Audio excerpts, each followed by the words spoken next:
नमस्कार, श्री स्वामी समर्थ। माझ्या चॅनल मध्ये तुमचं सर्वांचं खूप खूप स्वागत आहे।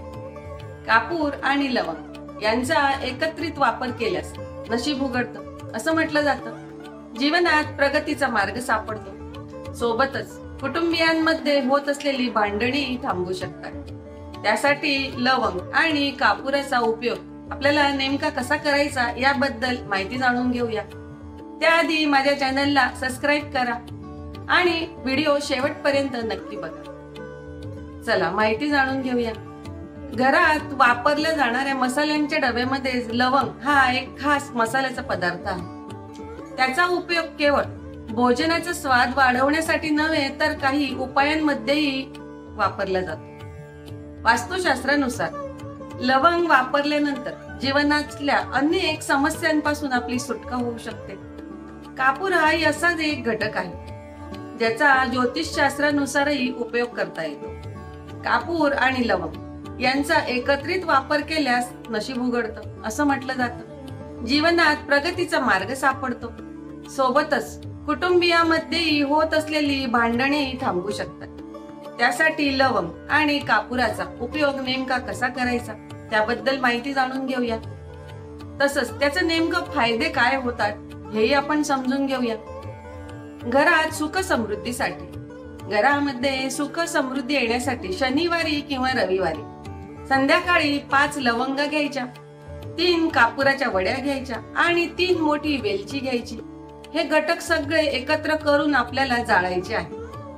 त्यातून जी ज्वाला येते म्हणजे जो धूर निघतो तो ते आपल्या सर्व घरामध्ये आपल्याला प्रत्येक कोपऱ्यात हा धूर आपल्याला फिरवायचा आहे आणि नंतर मग ते पूर्ण जळून गेल्यानंतर त्याची जी राख तयार होईल ती राख आपल्याला मुख्य दारापाशी पसरवायची आहे। ही राख आपण पाण्यात मिसळून मुख्य दारावर शिंपडू पण शकतात। असं केल्यामुळे नकारात्मक ऊर्जेचा नाश होतो, त्यामुळे घरामध्ये सुख समृद्धी येते।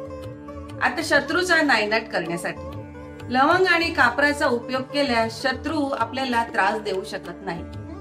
शत्रूंपासून त्रास होत असेल किंवा कोणीतरी विनाकारण त्रास देत असेल तर मंगळवारी बजरंग बाणाचं स्तोत्राचं आपल्याला पठण करायचं आहे। त्यासोबतच 5 लवंगा ज्या अख्ख्या लवंगा असतात त्या घ्यायच्या आणि कापूर एकत्र जाळून आपल्याला हनुमानाचं पूजन करायचं आहे। त्यानंतर आपल्याला ती जी राख तयार होईल त्या राखेचा आपल्याला कपाळावर टिळा लावायचा आहे।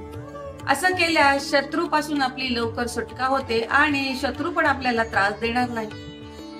घरामध्ये क्लेश दूर करण्यासाठी घरात होणारे क्लेश हा त्रासदायक विषय असतो, त्यापासून सुटका मिळवण्यासाठी लवंग आणि कापराचा उपाय परिणामकारक मानला जातो। त्यासाठी दररोज आपल्याला घरामध्ये कापरासोबत लवंग जाळायची आहे। त्यानंतर त्याचा जो धूर आहे तो आपल्याला संपूर्ण घरात कोपऱ्यात प्रत्येक रूम मध्ये आपल्याला हा धूर फिरवायचा आहे। असे केल्यामुळे कौटुंबिक क्लेशापासून मुक्ती मिळते, तसेच घरातल्या सदस्यांचं परस्परांवरचं प्रेम दृढ होतं। आता करिअर मध्ये प्रगती व्हावी म्हणून जीवनात आपल्याला यशस्वी होण्यासाठी करिअर मध्ये प्रगतीसाठी लवंग आणि कापूर आणि पानांचा उपाय अधिक प्रभावी मानला जातो।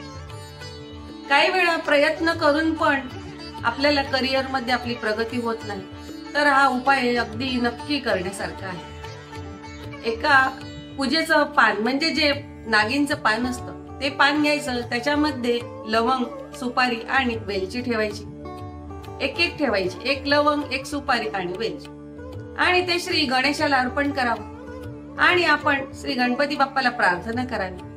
हा उपाय केल्याने आपल्याला आपल्या कार्यामध्ये यश नक्की मिळतं आणि आपलं करिअर सुधारतं। आपल्याला कार्यामध्ये यश मिळून आपलं जीवन यशस्वी होतं। तर हे सर्व उपाय आपल्याला करून बघण्यासारखे आहे। माहिती आवडली असेल तर चॅनलला सबस्क्राइब करा, व्हिडिओला लाईक करा आणि कमेंट मध्ये श्री स्वामी समर्थ लिहा। श्री स्वामी समर्थ।